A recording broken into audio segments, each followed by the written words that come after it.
బెంగళూరు బయట royal Challengers బెంగళూరుకు తిరుగు లేకుండా పోయింది. ప్రత్యర్థి జట్టు ఆతిథ్యం ఇస్తున్న మ్యాచుల్లో విజయాల మోత మోగిస్తోంది.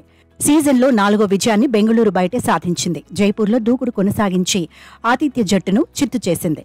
అన్ని విభాగాల్లోనూ మెరుగైన ప్రదర్శన చేసింది. శాంసన్ సేనపై 9 వికెట్ల తేడాతో ఘన విజయం సాధించింది. కోహ్లీ, ఫిల్ సాల్ట్ మెరుపులతో ఆర్సీబీ అదరకొట్టేసింది. ఇప్పటి వరకు రాయల్ ఛాలెంజర్స్ బెంగళూరు 6 మ్యాచ్లు ఆడింది. అందులో సొంత మైదానంలో ఆడిన 2 మ్యాచ్ల్లోనే ఓడింది.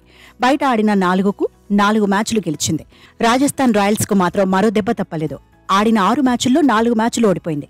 ఇప్పటి వరకు శాంసన్ సేన గెలిచింది 2 మ్యాచ్లు మాత్రమే. ఇక జైపూర్లో తొలుత బ్యాటింగ్ చేసిన రాజస్థాన్ రాయల్స్ 48 పరుగుల దగ్గర శాంసన్ వికెట్ కోల్పోయింది. శాంసన్ 19 బంతుల్లో 15 పరుగులు చేశాడు. మరోసారి అభిమానులను డిసప్పాయింట్ చేశాడు. రియాన్ పరాగ్ కూడా భారీ స్కోర్ కొట్టలేకపోయాడు. 22 బంతుల్లో 30 పరుగులు సాధించి పెవిలియన్ చేరాడు. అయితే యశస్వి జైస్వాల్ మాత్రం టచ్లోకి వచ్చాడు. రాయల్ ఛాలెంజర్స్ బెంగళూరు బౌలర్లను సమర్థంగా ఎదుర్కొన్నాడు. దూకుడైన ఆట తీరుతో పరుగులు సాధించాడు. హాఫ్ సెంచరీ కొట్టాడు.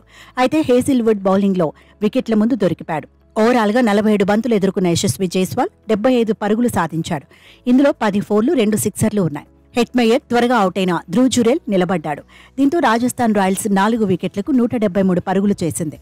భువనేశ్వర్ కుమార్, యష్ దయాల్, హేజిల్వుడ్, కృణాల్ పాండ్యా తలో వికెట్ తీశారు. టార్గెట్ చేజ్లో ఆర్సీబీ దుమ్మురేపింది. ఫిల్ సాల్ట్ ఫామ్ను కొనసాగించాడు. కోహ్లీ కూడా కుమ్మేశాడు. పరుగుల రేసులో ఓపెనర్లు దూసుకుపారు. 33 బంతుల్లో 65 పరుగులు చేశాక ఫిల్ సాల్ట్ అవుటైన కోహ్లీ మాత్రం చివరి వరకు క్రీజులోనే ఉన్నాడు. దేవదత్ పడిక్కల్ కూడా రాణించాడు. ఇద్దరూ కలిసి రాజస్థాన్ రాయల్స్ బౌలర్లపై జోరు కొనసాగించారు. ఫామ్ కొనసాగించిన కోహ్లీ హాఫ్ సెంచరీ సాధించాడు. చివరకు 17.3 ఓవర్లలోనే రాయల్ ఛాలెంజర్స్ బెంగళూరు గెలిచింది. కోహ్లీ 45 బంతుల్లో 62 పరుగులతో నాటౌట్గా ఉన్నాడు. దేవదత్ పడిక్కల్ 28 బంతుల్లో 40 పరుగులతో నాటౌట్గా నిలిచాడు. మొత్తంగా ఆర్సీబీ తన పాయింట్లను 8కి పెంచుకుంది.